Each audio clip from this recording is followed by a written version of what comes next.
Hello, everyone. I am here today with Marc Freedman, the author of this amazing book, How to Live Forever, and The Enduring Power of Connecting the Generations. Marc is an SOM graduate, and he is the originator of the Encore career idea, linking second acts to the greater good. And I just love that because of the way it links up with the SOM mission of educating leaders for business and society. And I've had a wonderful time reading the book and also getting to know Marc over the last couple of weeks. It seems that he's written this book for people who are acting on that same desire to leave the world better than they found it. Timeliness for this is phenomenal. Marc, I think you shared with me that 2019 is the first year that there are going to be more people over 60 than under 19. And just to share a little bit more about Marc, he is the president and CEO of Encore.org. It's one of the nation's leading experts on the longevity revolution. He's a member of the Wall Street Journal's experts panel. He has also written the book, The Big Shift, Navigating the New Stage Beyond Midlife, as well as How to Live Forever, which we're talking about today. And he's been recognized pretty much globally, so many different awards around social entrepreneurship, World Economic Forum, Fast Company, Skoll Award for Social Entrepreneurship, and he's been a visiting scholar at Stanford, the David and Lucille Packard Foundation, King's College, the University of London. And David is actually just back from London, joining us now from San Francisco, as I'm here in snowy Yale.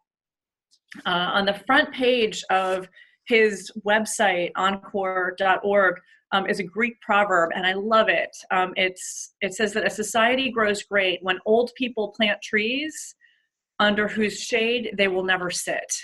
I just think that's so powerful in terms of this idea of leaving the world better than we found it. And I'd also just like to, kind of point out, if the name sounds familiar, you might have read about Marc in any number of journals. He's had a couple of articles in the New York Times recently, one in December, one in November. There was a long one in November, the Saturday essay, Building Bridges Across the Generational Divide. And also in June of last year, Marc, you were featured in the Harvard Business Review. The US isn't just getting older, it's getting more segregated by age. So a lot of wisdom, a lot of knowledge that you're here to share with us today. And I'm just so excited to be in conversation with you again. So welcome, Marc. Thanks, Cindy. I really appreciate it. So you share in your book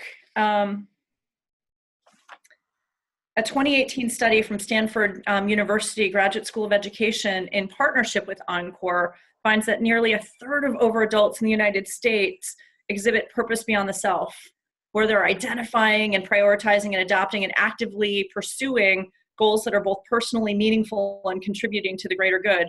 So 34 million people over 50, and that's really good news. The bad news is, or the troubling news that you share, is that 2/3 of older adults in the United States don't yet have this kind of purpose in their lives. So I'm excited for you to be able to kind of share with us some of your findings to help us walk away, hopefully with some inspiration for designing our lives differently, diving in and thinking about, our inevitable aging. I know I was very excited when my AARP card came in the mail this year. So it's inevitable, and we have a choice in how gracefully and energetically and happily that we go through this. So I'd love to, kind of have you introduce yourself a little bit and share with us a little bit about how you got into this and what you'd love us to kind of start to think about in this conversation. Yeah, well, as you were saying, we're really right in the middle of a transformation in the length of lives. The life expectancy in this country was 47 at the beginning of the 20th century. Today, it's well past 80, and half the children born in the developed world since 2000 are expected to see their 100th birthday. So, we set up life for 70, and, you'd work till 60 or 65, and then you'd spend time in a period where you'd focus on leisure and recreation, the golden years. And that's really being transformed by these changes in the length of life. We need a new map of life to go with it. And that's all the more important as the demographics of society shift. You raise that remarkable statistic. For the United States, a country that's always thought of itself as identified with youth. We split off from the old world, we became the new world. We're now a country which has more older people than younger ones. And that's a permanent change. That's not just a short-term blip. There are more people over 60 in 2019 than under 18. That's never happened before in the country. And for the most part, there's been a lot of hand-wringing about what that's going to mean in terms of conflict between the generations, kids versus canes, and slowdown in innovation, all kinds of cost. Has been essentially viewed as a time of scarcity and a zero-sum wrangling between old and young. And I don't want to in any way write off or dismiss those concerns, because any transformation that's as dramatic as this one is going to cause us to rethink a lot of things. But if you shift the lens from fiscal woes and the headlines that we're so used to seeing, and just think about these issues from the human side, from evolution. Turns out that in evolutionary anthropology, there's a reigning theory called the grandmother hypothesis, which shows that the role of older people, particularly older women in the beginning of human history, is the chief reason we evolved into human beings. The role grandmothers played in taking care of young children enabled the long helpless period that distinguishes human babies from any other species, and that enables us to ultimately have these remarkable assets. But even more to the current time, it turns out that the needs and the assets of young people and older people fit together like pieces of a jigsaw puzzle. So, when I first started doing this work, you asked me how I got involved. I spent the first 15 years of my working life out of SOM focused on young people who were growing up in poverty. And one of the chief realizations during that period is that kids need adults, and particularly older people, who are mentors, who provide a strong sense of support for their development. In fact, one of the great psychologists of child development of the last century, a guy named Yuri Bronfenbrenner at Cornell, has a beautiful line. He said, what every child needs is at least one adult who's irrationally crazy about them. So from the kids' side, and I was involved in the study of the Big Brother, Big Sister program, which showed that those mentors were having an extraordinary extraordinary role in making a big difference in the lives of kids. So I got interested in older people essentially because this population was growing. It seemed like all of the discretionary time in society, all of the demographics were pointing in an untapped resource that could be brought together with the unmet needs of the younger generation. But what I've learned since then, and I think which applies to all of us, not just working with kids or mentoring children, but all of us SOMers who are now in our 50s and 60s, is that as we grow older, we become particularly, it's not just that we have time and these extra years, but we become particularly good at connection. There's a psychologist at Stanford University named Laura Carstensen, and she has a theory called socio-emotional selectivity. But basically, the essence of it is that as we grow older and realize that there are fewer years ahead than behind, we turn towards relationship. You think about it, if somebody tells you you've got 3 months left to live, you don't go out and take up the oboe, right? Or, wow, what a great time to learn Mandarin. You focus on the people that you love, you care about. And we have an inchoate understanding, Carstensen shows, that as time becomes more compressed, that people become more important. And at the same time, there's a body of research in human development that shows we're not only drawn to relationships as we grow older, but we get better and better at it. Our knees may creak, our hearing may not be as acute as it once was, but skills like emotional regulation, empathy blossom in later life. And then there's a particular direction to all that connection, which is it flowing down the generational chain. You know, you quoted that wonderful Greek proverb, society grows great when older people plant trees under whose shade they shall never sit. But it turns out that the longest study of adult development ever done, the 75-year Harvard study of adult development, shows not only that relationships are the key to happiness across the life course, but that relationships with younger generations are especially key as we grow older. George Valent, the Harvard psychiatrist who ran that study for 40 years, has a beautiful phrase. He showed that older people who mentor younger generations are 3 times as likely to be happy as those who fail to do so. He says biology flows downhill. It's deeply ingrained in us as a species. And so as we become this more old than young society, we could end up with conflict, but if we go with the grain of human development, if we go with the grain of happiness, it really provides a key, not just for individual fulfillment, but for navigating these new demographics. I love that Harvard study and the quote that came out of it, that happiness is love, full stop. Stop. And this idea of passing on to future generations what we've learned in life, but not just through giving advice. Mentoring is really about listening, and that's more important than the advice giving. And it's the perspective that we who've been around the block a couple of times can offer to people who are kind of newer onto the circuit.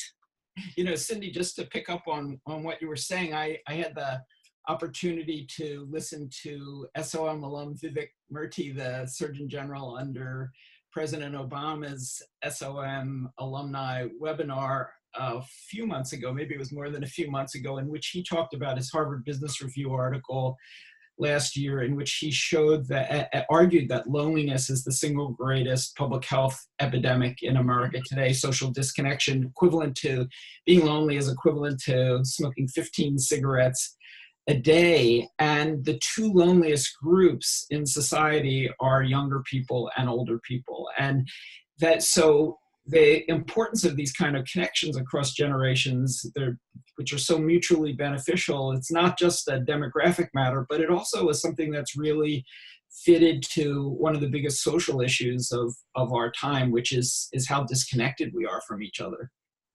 Yeah, it's. I was looking at some research by Kelly Trusnowski from University of California, Davis, who said that older generations get fearful when younger ones are doing things they don't fully understand, and just looking at this tendency of negativity about younger generations, and understanding that this has actually gone back to the time of Socrates, where if it's something we don't understand, we look at it as fearful and it's a threat state to the brain.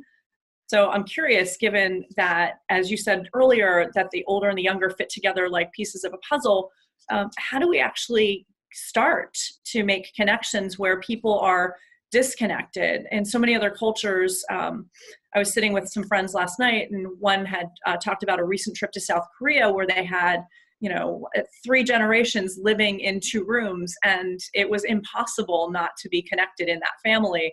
And the elder grandfather was, he had something to look forward to every day when he woke up because his grandchildren were there, and crowded as it was, he was involved. But if we are, especially in the US, very disconnected from our extended families and needing to find community elsewhere, how do we get started?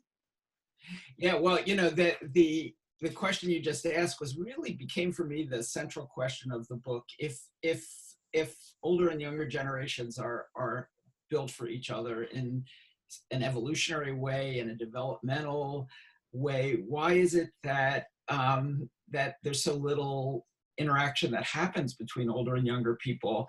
And the answer is that we screwed things up enormously, and we've been in the middle. And I think people are not that aware of how segregated the generations are in American society because it's so pervasive. But if you look historically, we began the 20th century as the most age-integrated society in the world, and we ended the 20th century as the most age-segregated. It almost could be described as age apartheid in this country, and I tried to understand why. Because in the 19th century, in the United States. People lived in multi-generational households like the one you were describing in South Korea. We work side by side on the farmstead in an agrarian economy. Even one-room schoolhouses had children 5 years old learning next to 40-year-olds. So education. And we had no sense at all of chronological age. People did not even know how old they were. And knowing somebody's age would be equivalent, I have no idea what your blood type is. It would be like knowing somebody's blood type. You never even think to ask. It seemed like an irrelevant idea. Birthdays weren't celebrated. The birthday song, Happy Birthday to You, was invented in 1934 by the Greek card industry. So we lived in an age-oblivious society. And so how did we go from that to a society where the generations are so separated? And for the most part, it was completely out of the best intentions. We put in place universal schooling, enacted child labor laws, so young people got shunted into educational institutions, and those got more and more finely grained. There were elementary schools and junior high schools and high schools and higher education. We passed Social Security in 1935. The year after Happy Birthday. Exactly. And we defined 65 as old age. John Chauvin, an economist at Stanford, says we'd never use $1935 in 2019 without adjusting them for inflation, but we use this idea of being old or over the hill as if it was some eternal verity. So older people left the workplace, which was a goal along with economic security of Social Security. So the workplace became for middle people. And then we created a whole set of institutions, nursing homes, senior centers, retirement communities that were aimed at the elderly. And even the retirement communities started out with the best of intentions. In the 1950s, older people were shoved to the margins of society, and idealistic entrepreneurs, one of my favorite, a guy named Big Ben Schleifer, a real estate agent in Phoenix, invented the very first retirement community, segregated by age, built around the idea of recapturing your youth, called Youngtown. And he was trying to create a kibbutz in the desert for older people who had no place to go in society. That led to Sun City and Leisure World and this many billion-dollar industry and this idea of the golden years as the definition of success in later life. But when you look in totality at all of these changes, even though they had their own justification at the time they were created, they've led to a kind of grievous self-inflicted wound where we have a society that's radically segregated by age. No wonder there's so much loneliness. No wonder there's so much ageism. No wonder there's a sense that the generations are at each other's throats. And that doesn't work well, but it particularly won't work well for a society of more older people than younger ones. And so we need to Michael Lewis, the great nonfiction writer, had a book a few years ago called The Undoing Project. And I think that's where we're at now. We need to kind of undo these radical divisions by age. I agree with all of what you're saying, and I'm kind of chomping at the bit to say, well, how do we do that?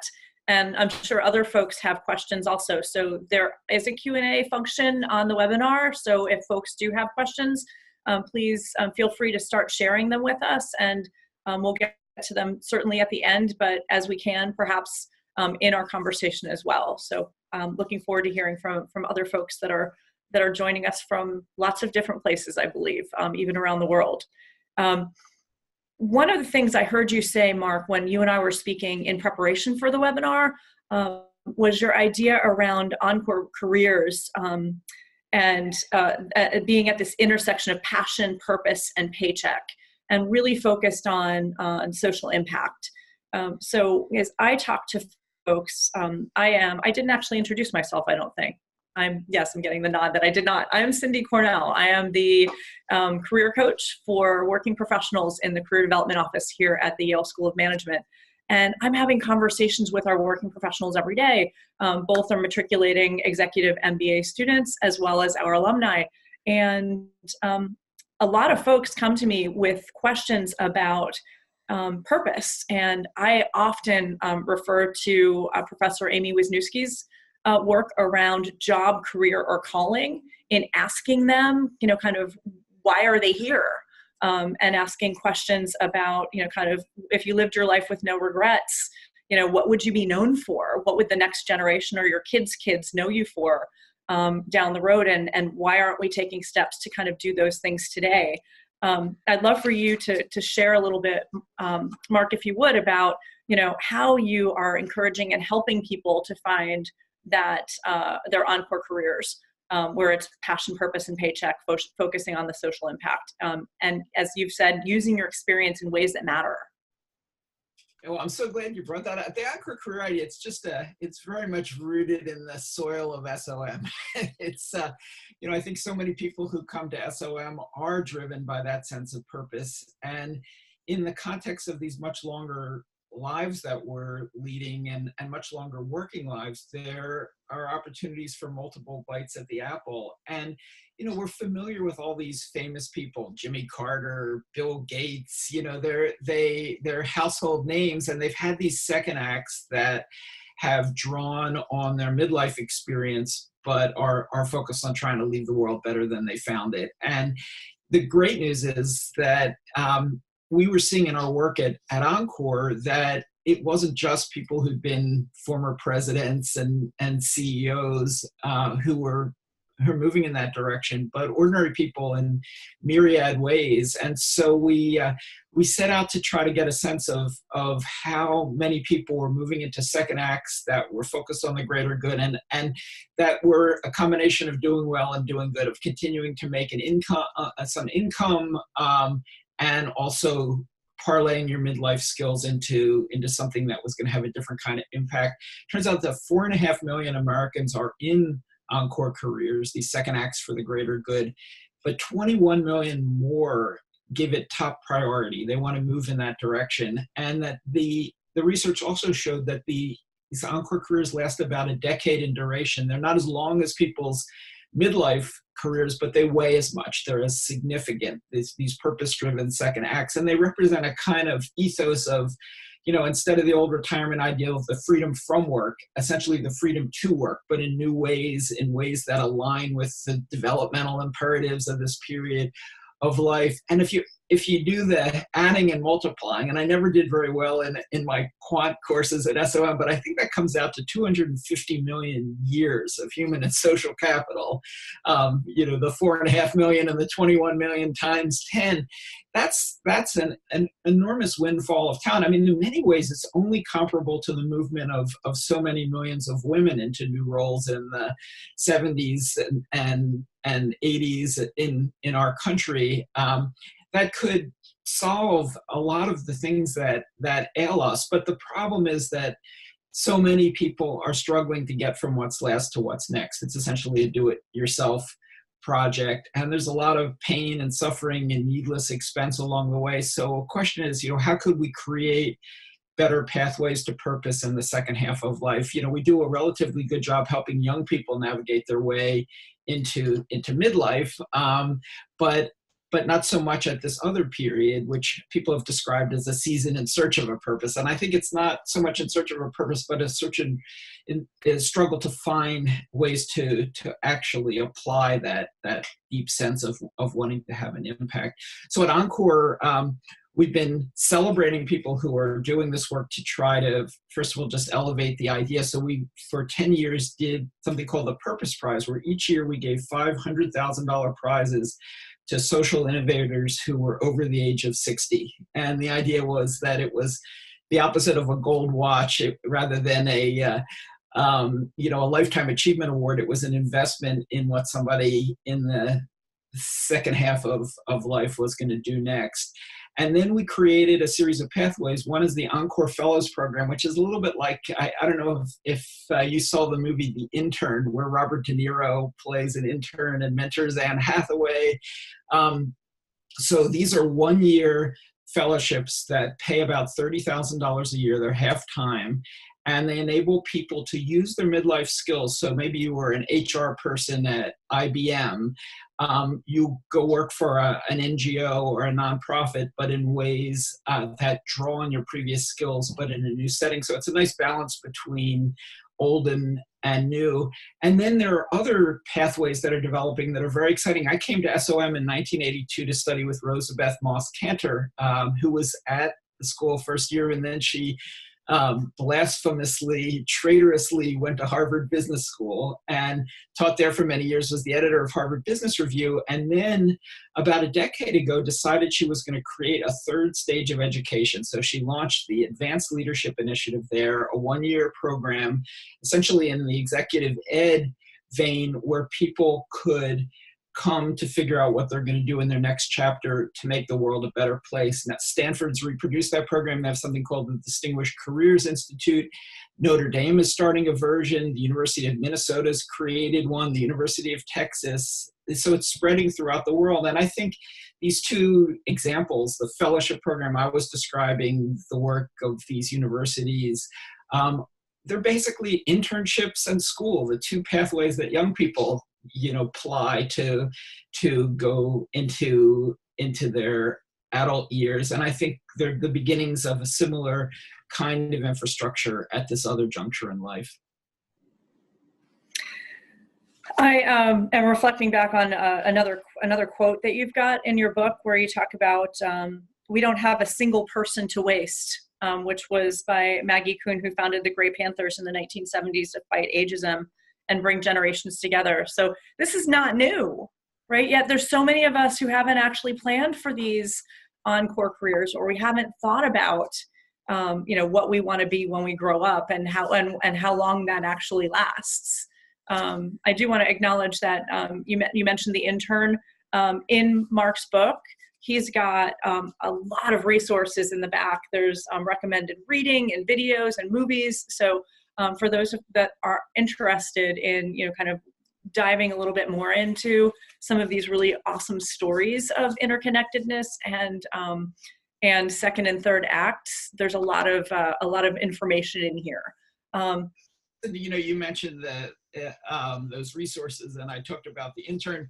One of the resources I wanted to recommend to people is a book by a friend called Wisdom at Work, The Making of a Modern Elder. And it's by Chip Conley, who essentially invented the boutique hotel business. He started the Joie de Vivre hotel chain and then retired in his 50s, sold his company, and got tapped by the founders of Airbnb to be their mentor. So he went to Airbnb in wise sage mode and played that role, but discovered along the way that he was every bit as much an intern as he was a sage, every bit as much in a entirely new environment with a kind of sense of constant learning and a beginner's mind as he was a mentor imparting these lessons from his career, and they coexisted. And so he came up with this idea of being a modern elder, and he's now launched in Baja the Modern Elder Academy, bringing together his own hospitality industry experiences with this idea. And that's a great book, I think, about how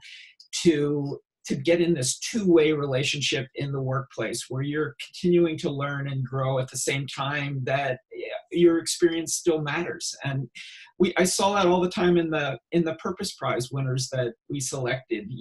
They so often were doing work that built deeply on what they'd done before. I remember one of the winners is a guy named Gary Maxworthy, who had wanted to go into the Peace Corps in the early 60s. He heard JFK's Ask Not speech, but he was already married, had 2 kids, so he spent 40 years in business working in the food distribution industry, and then tragedy struck. His wife passed away, and he realized he didn't want to spend another 20 years in the same line of work, and he thought about applying for the Peace Corps, ended up joining Vista, the service option that's domestic.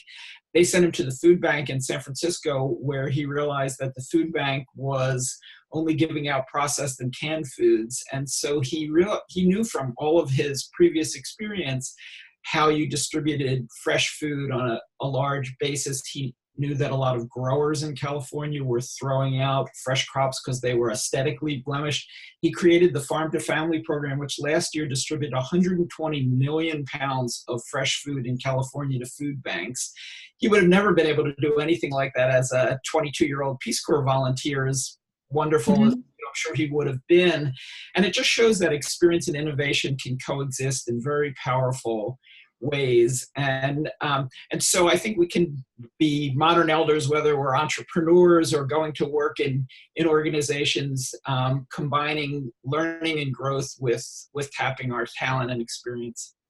I love that you brought in mindset. And for those that want to kind of dive more into mindset, it's a phenomenal book by Carol Dweck, and a lot of, there's a TED Talk and other things there. That's so important in any kind of transition, is, kind of suspending disbelief and moving into the child's mind, and really staying in that space of what is possible, as opposed to kind of shutting down. And we have so many stories about how things should be. And it's only when we shine a light on those stories that we can start to figure out what's really true. And I ask my coaching clients that all the time. I see this, I hear you saying this in our conversation. I'm not actually seeing this play out. I'm not with you 24/7. So can you give me some examples of where this is true, or how you have evidence of this?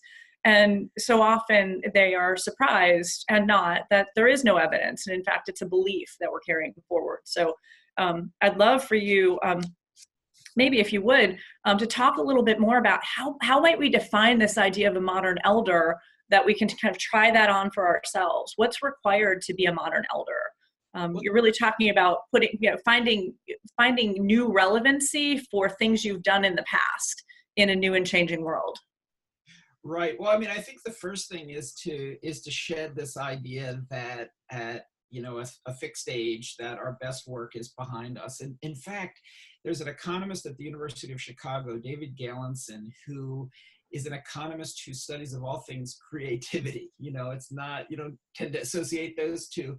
And he started out, he found an auction house in Amsterdam, which had recorded the value of every significant painting that had been sold since the 1850s. And he did a regression analysis, bringing the age of the artist together with the value of the painting. And he discovered that they clustered both very young and old. And he couldn't figure this out. And then he understood ultimately that they were different styles of creativity, so that conceptual genius tends to bloom early and experimental genius tends to bloom late. So Cézanne's most valuable painting was done at 68. Louise Bourgeois, probably the most significant American sculptor of the last century, at 60, she was teaching middle school in Great Neck, New York, having never done anything that had sold for any value, and she did her most valuable work in her 80s. But we have this conception that our best work is very early, and that's true for some people. Mathematicians tend to bloom early, but in fact, so many of us actually are getting better as we grow older in emotional intelligence, as we were talking about earlier, but even in terms of innovation and creativity. In fact, Malcolm Gladwell has written about Galenson's work, and he gave a speech at Columbia talking about Fleetwood Mac and the Eagles. Turns out the Eagles have 3 greatest hits albums by the time they're 24 and never do anything worthwhile again. Fleetwood Mac fails in 7 different incarnations as a band. They've got gray hair and kids in college, and then they reel off the 3 best-selling rock albums in history. And so we need to, understand that this idea that, life peaks in one's 30s or 40s and then is a downhill slog afterwards is actually a fiction. And the idea that we should go off and have a golden years life in which we, gray and play as we gray, is something that was invented by developers 50 years ago for a particular moment in history, but doesn't work anymore and won't serve us in the era of 100-year lives.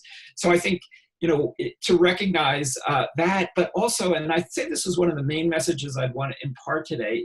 If you look at the developmental research, the 50s, 60s, and 70s in many ways are the sweet spot in life.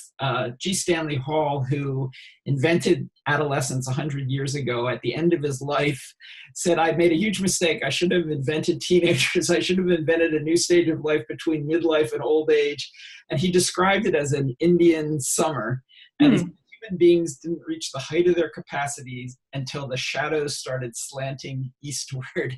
And what he meant is that even then, when he was writing this in the 1920s, many people were reaching this juncture in life where they had the benefit of experience, They had time to use that experience and the motivation as well, knowing that, life doesn't go on forever. And if it was true in the 1920s when Hall was talking about the Indian summer, it is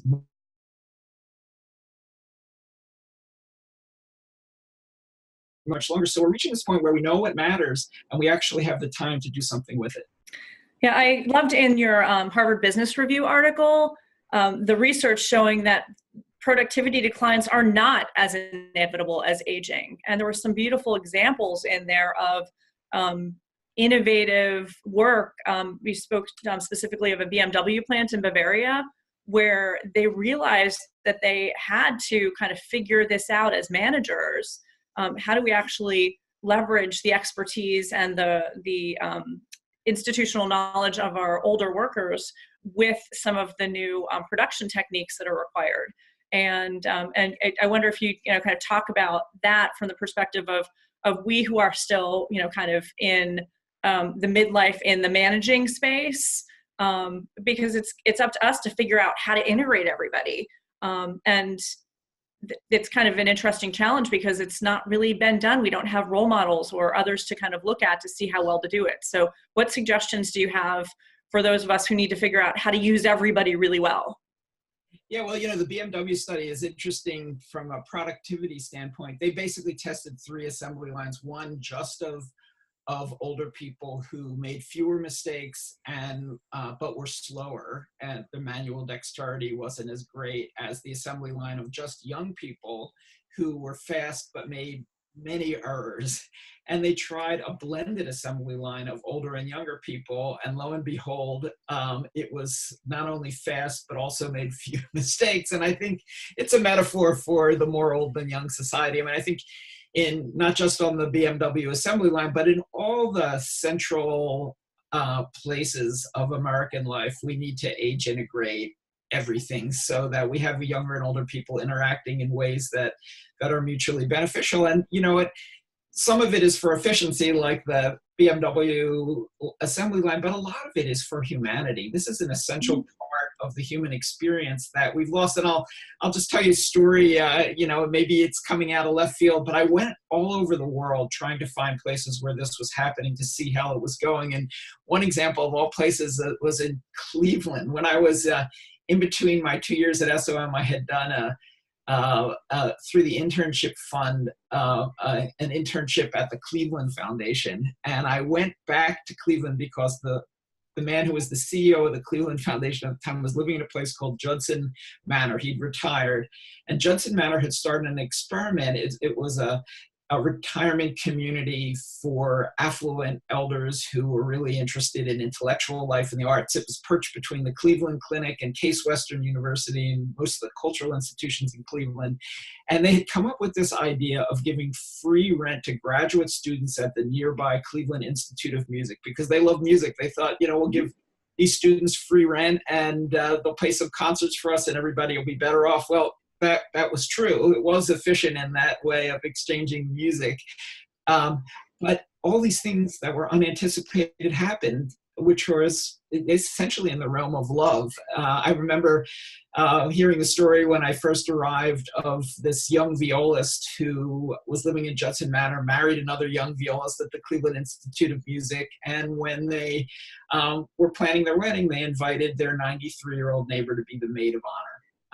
And these are the kinds of things that were happening everywhere I went. Humanity was bursting out, and it was fun because when I went there, here I'm in Cleveland in November, the dread of winter, and there are 25 Swedish social scientists who've descended on Judson Manor. So when the Scandinavians are coming to the Rust Belt in the middle of winter for ideas of how to make society work better, something is going on. And I think all over the country, there are all of these innovations that are happening, including in higher education institutions. And I'll just, finish responding to your question. When I came to SOM, I came to study with Rosabeth Kantor, and she has created this remarkable effort at Harvard. And I think it's one of the main ways that higher education is being age integrated. There are examples in the workplace through the Encore Fellows program I was describing earlier, all these modern elders in K through 12 education, enormous creative things happening, and especially in housing, which has been one of the main sources of separating older and younger people. It's not just Judson Manor, but a whole group of many of them young people are creating new ways to age integrate housing. One of my favorites is a couple of MIT city planning graduates in their 20s who started something called Nesterly, which is bringing together in a home sharing way older people who have room to spare and graduate students in high rent markets like Boston and New York who are struggling to find places to live. They're bringing them together, they're sharing houses. The younger people, the graduate students, are doing chores in return for reduced rent, but what's happening is friendships and connections. And so I think we need to pursue this for efficiency, but also for humanity. I agree. I have a few friends at my church who are older, and I love connecting them with my son and teaching, kind of eye contact and just making this normal, and kind of asking how their weeks are, and just seeing people and seeking them out, right? Because a lot of people, we're very busy, and if I want to be seen as relevant when I might not be able to be so mobile and out and about. I need to see those people today myself, and we teach our children by our own example. Mm-hmm. A question I have for you, and there's a couple of questions that have come through as well that I'd love to share with you. I'm just curious. You're in San Francisco with your wife and 3 boys. How do you talk about aging with your family, with your children? Well, I don't have to bring the topic up in the abstract. I turned 60 this past year, and happy birthday.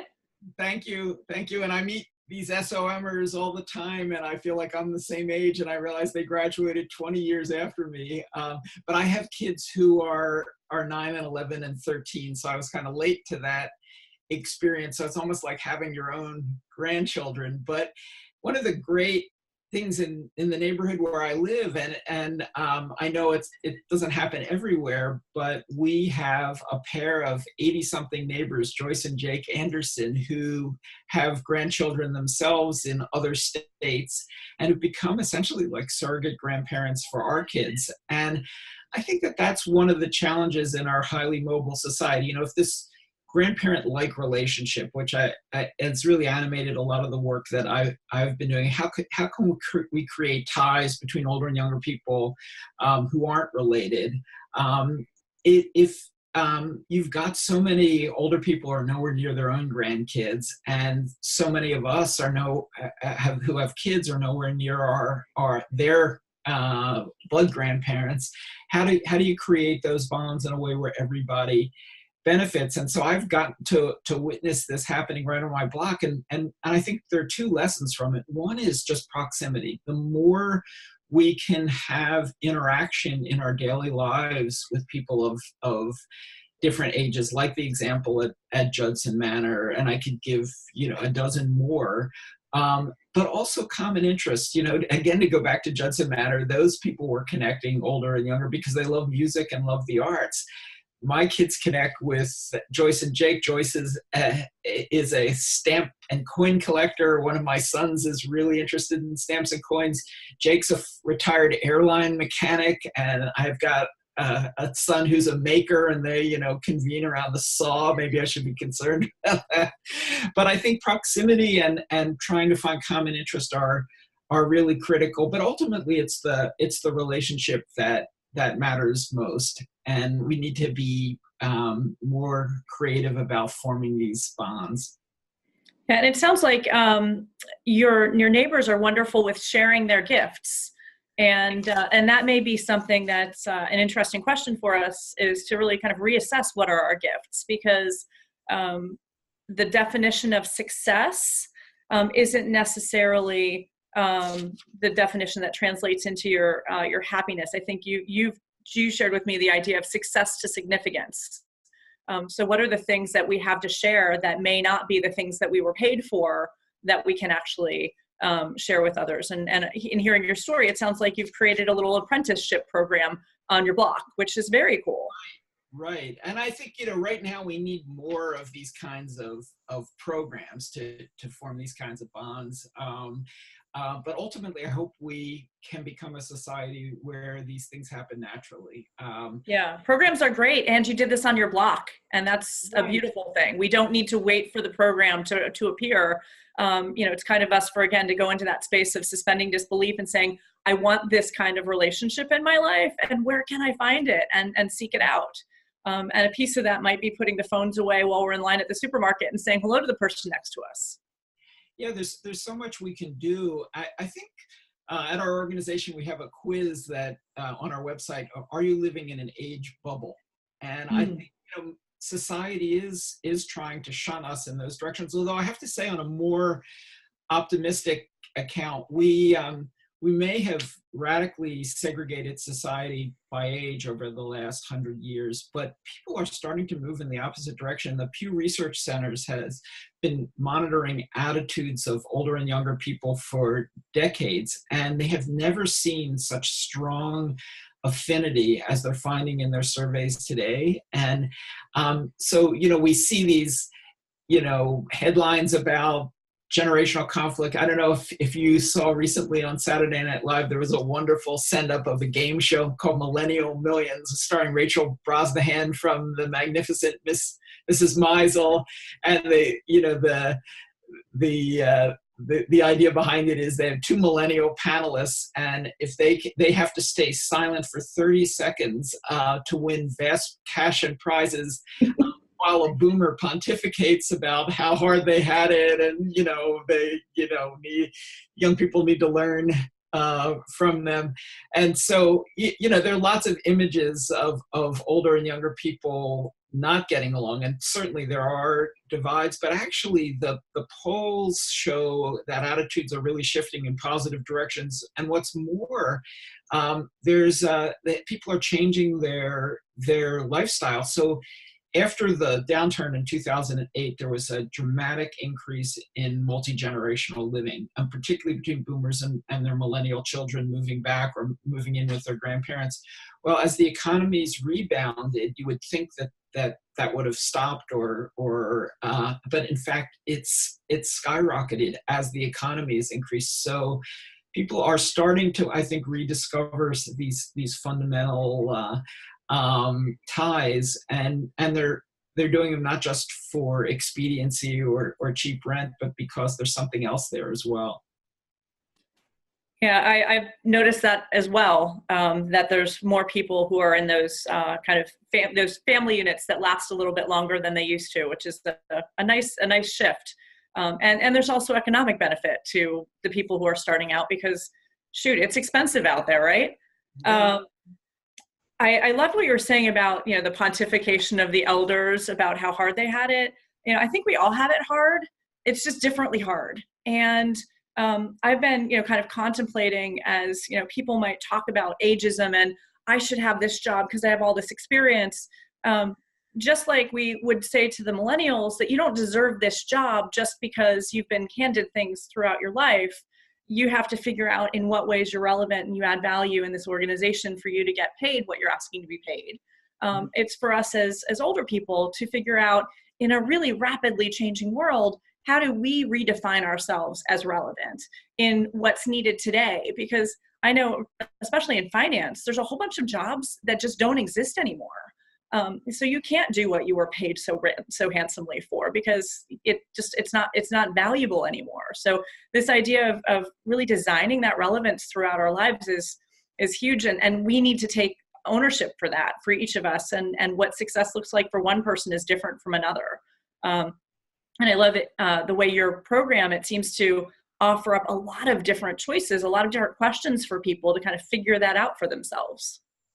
Yeah, well, go back to one of the things we were talking about earlier. You're making me think. When I drive home, I live in Berkeley, but our office is in San Francisco. I go over the Bay Bridge, and there is a billboard that seems to be perpetually promoting Prudential, the life insurance company. I'm sure I'm offending some SOM alums who work there, but for many years they had a billboard there that said the first person to live to 150 has already been born, and they weren't doing that to celebrate the longevity revolution so much as to argue that people were going to have an 85-year retirement. They better buy a lot of Prudential products to prepare for it. Well, now that billboard has been replaced by another Prudential billboard which says, if you're already retired, you can't be replaced by a robot.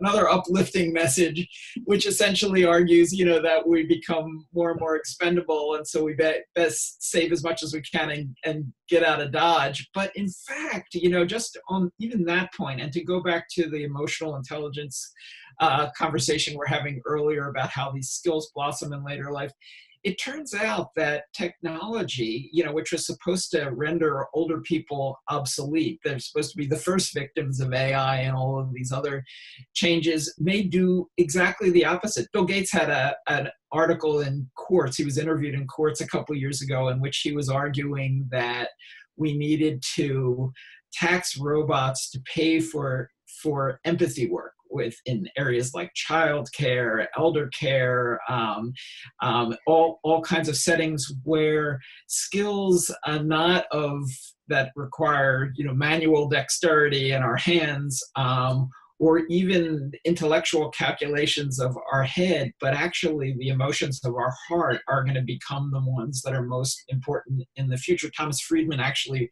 wrote a column in the New York Times, From Hands to Heads to Hearts, arguing that when the revolution in machines and AI fully plays out, the work that these machines will never be able to do is the work of the heart, this work that's rooted in emotions. And lo and behold, what are the skills that get stronger as we get older? Exactly the ones that may be most relevant in the future. So I would say, yes, we can continue to innovate and be creative like the Purpose Prize winners. We had 10,000 nominations for the Purpose Prize in the 10 years we ran it. So I don't want to in any way run down those kinds of assets as people age. But in fact, it may be these assets of the heart that become most important in the economy of the future. So I would say, my lesson out of that is E.M. Forster had a great, he said, only connect. And I would say that may be a good watchword for a lot of us as we continue to contribute later in life. Absolutely. Machines do not have mirror neurons. I do geek on neuroscience occasionally, and there's a great book called Social by a researcher called Matt Lieberman, who's actually also on the West Coast, California, and we are meant to be in community. So kind of having those communities and seeking them out, machines can't actually create that for us. Your comments about technology lead me to a question that popped up in our Q&A. How do you think technology can play into bridging the gap between young and old? As a filmmaker living in the highest concentration of elders in Canada on Vancouver Island, British Columbia, I'm thinking of using digital storytelling in this way, but I would love to hear your thoughts on how best to do that. That's Johanna Osborne. That's great. Well, I told the story of Nesterly earlier, that this web platform that's focused on home sharing. There's another one called Silver Nest. They're in no way exhaustive, but there are some examples of how technology can facilitate face-to-face contact between the generations. And you were talking about the book Social. Another great one is a book, The Village Effect, by Susan Pinker, who's a psychologist in Canada who writes the rotating Mind Over Matter column for the Wall Street Journal. She's also the sister of Steven Pinker, who is the linguist. And so I'd recommend that as well.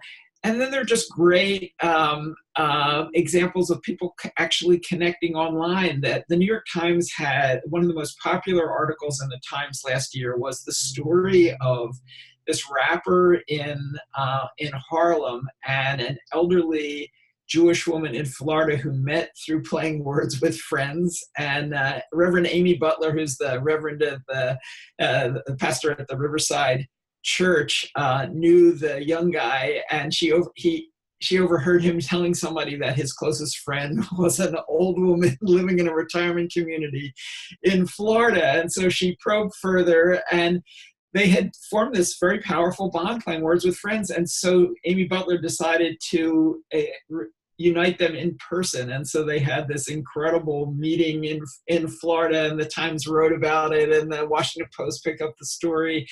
And I think it, the popularity of the story is a reminder, not just about ways that technology can actually bring us together, but also that I think the deep inchoate yearning that we have, younger people, older people, to connect with each other. And it's not even something that you can explain in rational terms. It's something that's deeply embedded in human nature.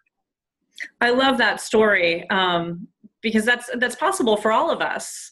If we show our vulnerability and we open up to folks, it's just a matter of, are you going to give yourself permission to be that person that's going to take that chance? Because there's a risk, as of course, when you put yourself out there, that you'll be rejected. And that's again why it's sometimes easier to not do it, because the pain of not knowing is maybe easier to handle than the pain of being rejected, given that, again, we are social creatures. Tommy Hayes has asked a question about, are there successful approaches to helping older adults overcome the fear they may feel when they see younger generations doing things that they don't? And I was curious about that as well, around, kind of how do we get somebody to kind of take that leap, that fear of moving into and going into that space of not knowing. If you've got a couple of suggestions there, that would be really useful. Yeah, well, I would actually, this is my chance to put in a commercial advertisement, not for the book, but for Encore.org, the nonprofit that I run. We have a campaign called Generation to Generation, which is focused on mobilizing 1 million older people, people 50 and above, to stand up and show up for the next generation. And there, if you go to Encore.org's website or generationtogeneration.org, you can find there are all kinds of practical suggestions of how to connect. Because I think, as that question underscores, we've created an environment through radical separation by age, which makes it a leap to connect. And so we tried to mine ways that could make that easier. So heartily recommend people to go to that site. And I would say maybe— Beautiful. So you're not alone is basically what you're saying. You might feel alone, and there's all of these other people, you just haven't met them, operative word, yet. Yeah, absolutely. And I think, the thing to remember is that there's gold in them there hills, right? I mean, this is happiness. When I started the book, the title, How to Live Forever, it was a critique of this radical life extension efforts in Silicon Valley, where $45 billion last year is being spent to cheat death. And, the ancient wisdom, the timeless truth is that the real fountain of youth isn't in some test tube in a lab in Palo Alto. The real fountain of youth is the fountain with youth. And in a way, we should spend less time obsessing about our own youth and trying so hard to be young, and rather to be there for those who actually are. And that is actually what will make us happy, full stop. Beautiful. We're at the top of the hour, and I just wanted to kind of acknowledge there was another question about the AARP and setting retirement age at 50. Has that exacerbated the situation? And I think really it's our thinking about the AARP, and they and so many other resources are out there trying to help us to think about the later stages. And it's not about, kind of putting our feet up in recliners. So it's for us to maybe go out and check out some of these resources and see how it can spur our thinking into living really full, successful, significant lives. If I were just to put a couple of thoughts together, one of the things that we talked about, if roughly 1/3 of our population will be over 50 by 2035, which is not that far off, we as managers, or we as young people, not even in management yet, really have to think about how we're going to use and mobilize all those workers, because we're going to need them. So that's for us to kind of develop our own leadership. And your comment about those who mentor being 3 times as happy as those who don't, why wait until later to start mentoring, right? Who are those people, and how do I connect with them now? And then the last point I just kind of toss out there for my takeaway is, we're living our lives, it seems like, perfectly as we've designed them. So we really need to take some ownership for designing it and thinking about, are we where we want to be? Are we heading in the right direction? Because if we're not clear about it, we're going to end up someplace that we perhaps don't want to be. Mark, do you have a final thought you'd like to share with us all? We hear so much about this calamity of the multi-generational society and these, fissures between the generations, but we can fix that. Human nature is driving us to connect, and in the process, it can fix us. It can connect us to something that's essential, as I was saying earlier, about the human experience, and that we've, in many ways, been in danger of losing over the last century. Beautiful. This has been so fun, and I look forward to seeing you in person at Reunion. Thank you. In just a couple of months. Yes, on the Friday night of Reunion. I'm really looking forward to it, and it's actually my own reunion this year. Beautiful. And just thank you to everybody for spending this hour with us. And I look forward to kind of participating in more really exciting alumni webinars like this in the future. So Mark, thanks for being here today, and have a wonderful afternoon. Take care.